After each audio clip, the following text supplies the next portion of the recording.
Olá, eu sou o professor João Ronaldo Soares, educador social da Casa do Garoto, ligado ao serviço de convivência e fortalecimento de vínculos de adolescentes e jovens de 15 a 18 anos. Sejam todos muito bem-vindos, meus queridos alunos, à nossa 14ª aula do curso de assistente administrativo. Na aula passada, nós demos um pontapé inicial para conhecer o setor financeiro das empresas, né? Falamos sobre contas a pagar, contas a receber, conciliação bancária, e na aula de hoje nós vamos aprofundar esses conceitos. Vamos falar de fluxo de caixa e contabilidade. Preparados? Vamos lá. Vamos falar agora sobre outro importante aspecto da gestão financeira de qualquer empresa, o fluxo de caixa. Segundo o Conselho Regional de Contabilidade do Estado de São Paulo, o fluxo de caixa tem o seguinte objetivo e funções: prover informações relevantes sobre os pagamentos e recebimentos, dinheiro à mão, conta corrente bancária e aplicações de sobra de caixa de uma empresa ocorrido durante um determinado período. Então a gente vê que o fluxo de caixa é o controle de toda a movimentação financeira que há numa empresa. E a gente percebe isso em supermercados. Quando o caixa encerra o seu caixa, ele fecha, conta tudo que tem e compara com o que foi lançado. Se houver alguma diferença, tem que localizar o erro, né? E com as empresas, o fluxo de caixa funciona da mesma maneira.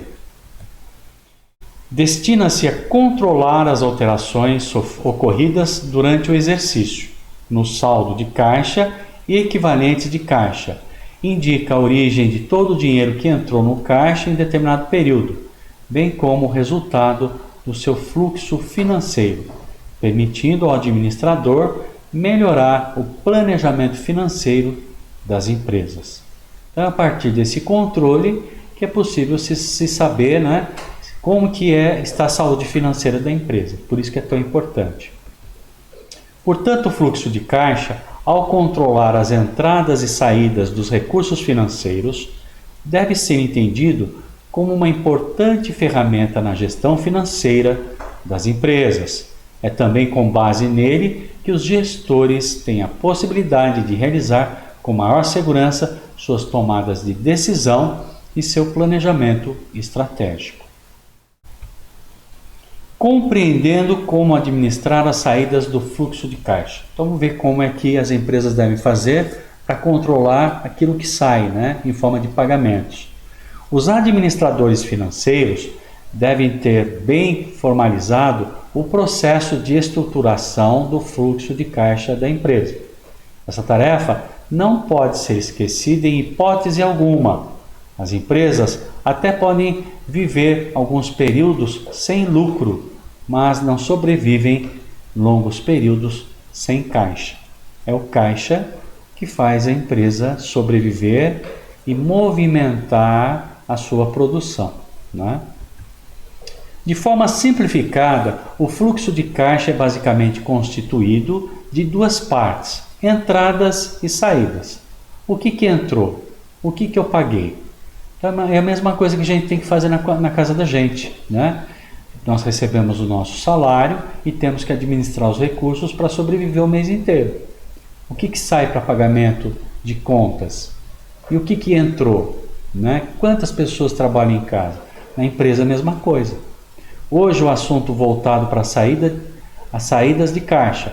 Na linguagem financeira existem 4 itens onde podem ser alocadas as saídas. Agora a gente vai ver a categorização que você, como assistente administrativo, deve fazer para identificar essas saídas. Saiu um pagamento? Como é que eu lanço isso no sistema, né? Aumento de qualquer ativo, como compra para manter o estoque adequado ou uma máquina nova, então aumento de ativo. Redução de um passivo, como o pagamento de uma conta de luz, água ou mesmo fornecedores. Prejuízo líquido, quando as depreciações não forem superiores a este valor, e pagamento de dividendos ou recompra de ações. Então, o que é pagamento de dividendos? É o lucro dos investidores que fazem a empresa funcionar, que injetam dinheiro na empresa. Vamos agora falar de custos. Para o caso de pequenas empresas, o foco deve ser nos dois primeiros itens, analisar a saída sobre os aspectos do comportamento desses valores, que pode ser dividido em dois grandes grupos: custos fixos e variáveis. Os custos fixos são aqueles que existem mesmo que a empresa não venda nada. Eles costumam ser mensais e incidem constantemente. Que exemplos a gente tem de custos fixos? Eu já até falei numa aula aqui, né? Conta de luz, conta de água, conta de internet, né? Aluguel, se o prédio não for da empresa, pagamento de funcionários. Todo mês ela tem que pagar, não importa o que aconteça. Ela tendo lucro ou não, ela tem essas contas fixas, só para citar alguns, né? Já os custos variáveis são aqueles que flutuam para cima ou para baixo de acordo com o volume de vendas da empresa ou alguma decisão de aumento de estoques, por exemplo. Para cada um deles, o tratamento deve ser diferenciado, pois os primeiros, os fixos, o administrador deve ter um levantamento e periodicamente controlar suas variações. O segundo tipo, os variáveis, devem ser coletados a partir das estimativas de produção e vendas da organização e normalmente variam todos os meses. Ok? Então são os dois custos que a empresa tem: o custo fixo e o variável. Nós também temos isso. Custo fixo na casa da gente é o aluguel, é a mesma coisa, energia elétrica, é água, né? É pagamento de internet, pagamento da escola do filho, plano médico. Esses custos são fixos, eles caem todos os meses, ok? Algumas rotinas da contabilidade, né? Então, contabilidade empresarial. O mercado de trabalho na área contábil está em plena ascensão, visto que a globalização econômica mundial necessita de informações precisas, rápidas e constantes. Todas as atividades empresariais passaram a ser controladas e registradas pela contabilidade, tornando essa área essencial à economia e ao controle do patrimônio. O que é o patrimônio? Todos os bens e recursos que a empresa possui. Então, eu já falei um pouco da contabilidade, ela faz parte da área do setor financeiro. Normalmente o almoxarifado, que nós já falamos, está ligado à contabilidade. O gerente de contabilidade é gerente do almoxarifado e do estoque. Além de ser o melhor meio de comunicação entre os investidores de capital e as empresas, pois é por intermédio dela, estamos falando da contabilidade, das rotinas contábeis, que se consegue ter uma visão precisa do patrimônio empresarial e do retorno sobre investimentos.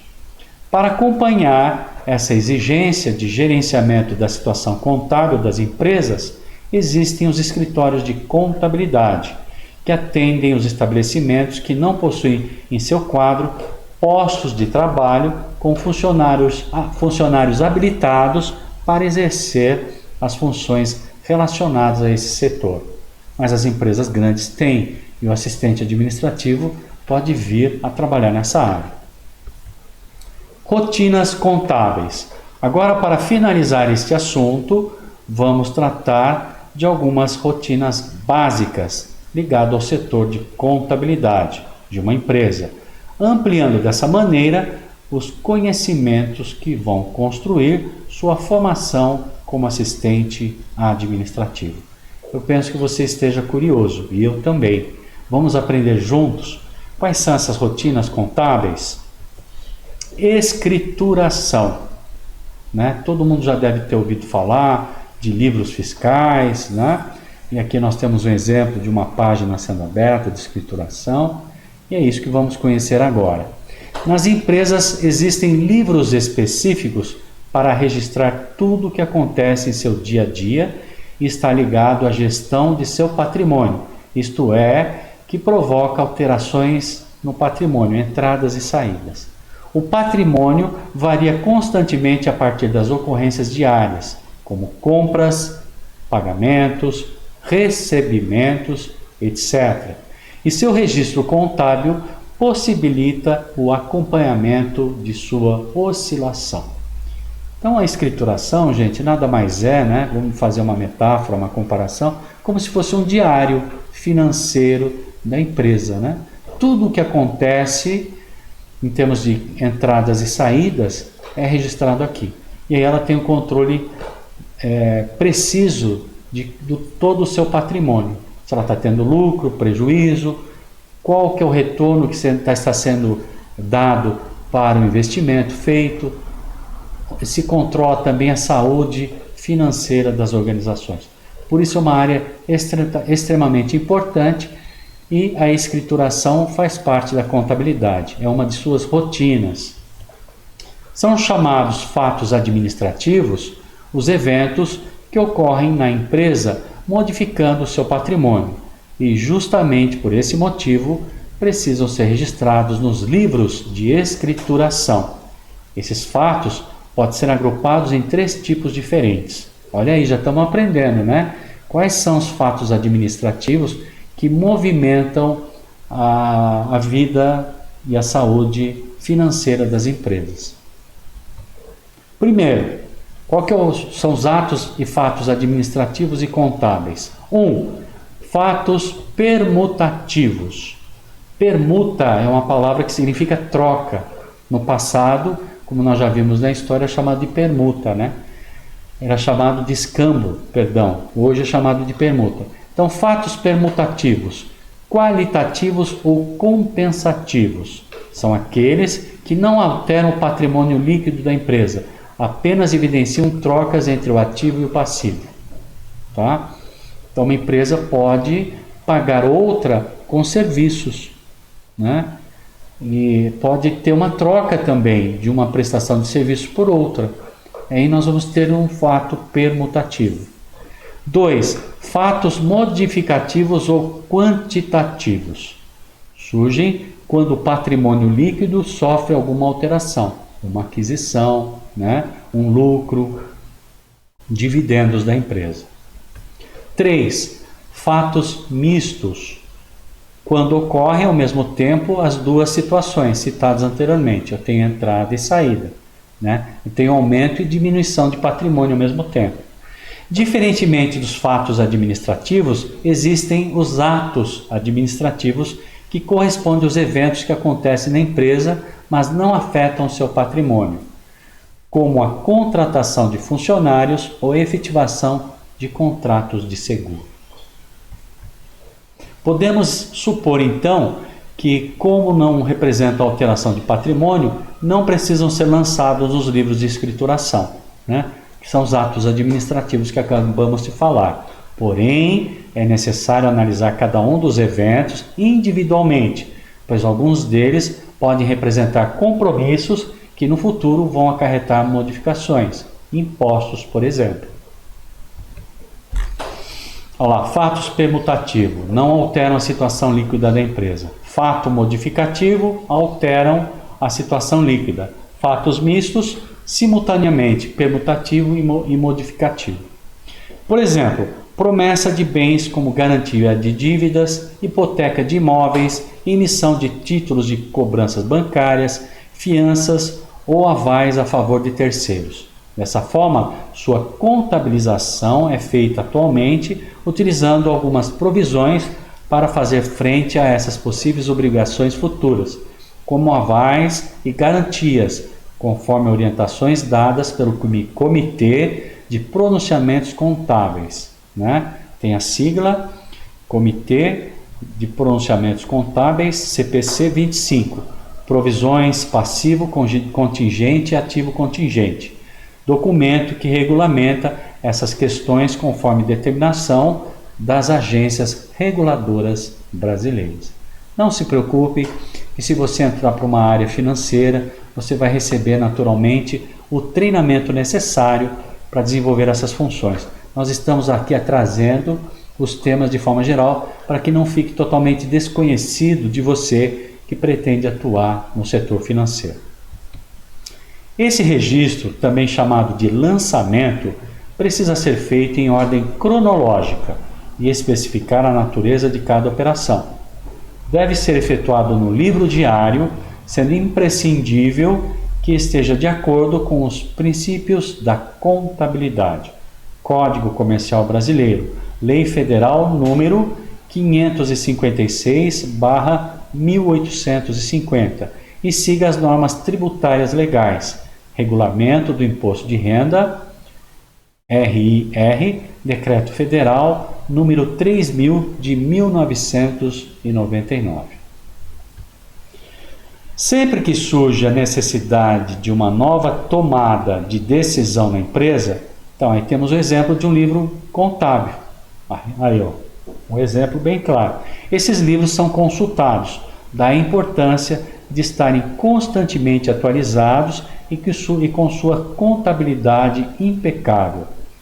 A quantidade de livros e também os tipos que serão utilizados pela empresa depende não só do seu ramo de atividade, mas também do seu porte. Quanto maior o porte, maior a quantidade de livros. Quanto menor porte, uma quantidade mínima de livros. Olha lá, livro caixa, livro de registro de inventário, livro de registro de entrada, livro registro de serviços prestados, livro registro de serviços tomados, livro de registro de entrada e saída de selo de controle. Então, eles podem ser classificados quanto à sua utilidade em principais, que são os usados para o registro de todos os fatos administrativos.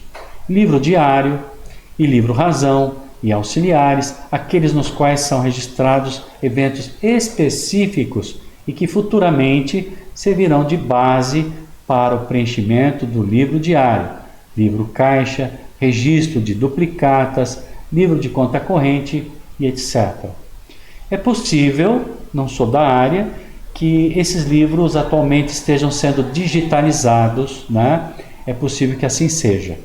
Numa próxima aula eu vou fazer uma pesquisa e trazer essa informação para vocês. Patrimônio líquido. Você conhece os conceitos contábeis? Patrimônio líquido, formado pelo capital inicial dos proprietários, justamente com o lucro obtido no período que é incorporado ao capital da empresa. É importante ficar claro que o lucro não investido, isto é, aquele retirado pelos proprietários a título de salário, entra em obrigações, ou seja, no passivo exigível. Ok? Tudo é registrado. Ativos e passivos. Ativo, conjunto de bens e direitos, lá, imóveis, instalações, máquinas e equipamentos, créditos e duplicatas a receber. Deve ser mensurável e gerar benefícios econômicos momentâneos, ativo circulante, ou futuros, ativo não circulante. Passivo, né? Conjunto de obrigações e deveres momentâneos, passivo circulante. Ou futuros, passivo não circulante. O passivo é formado pelas obrigações que podem ser reclamadas por terceiros, tanto no presente, obrigações a curto prazo, como no futuro, obrigações a longo prazo. Temos alguns exemplos de passivos: fornecedores a pagar, empréstimos e financiamentos, obrigações fiscais e sociais. E assim, nós estamos encerrando a nossa 14ª aula do curso de assistente administrativo. Na aula de hoje, aprofundamos um pouco mais no departamento financeiro, na área financeira, né? Falamos sobre fluxo de caixa e contabilidade. Finalizamos falando dos livros fiscais, né? Os livros de escrituração. Espero que vocês tenham gostado da aula de hoje e nos encontramos na próxima. Muito obrigado e até lá.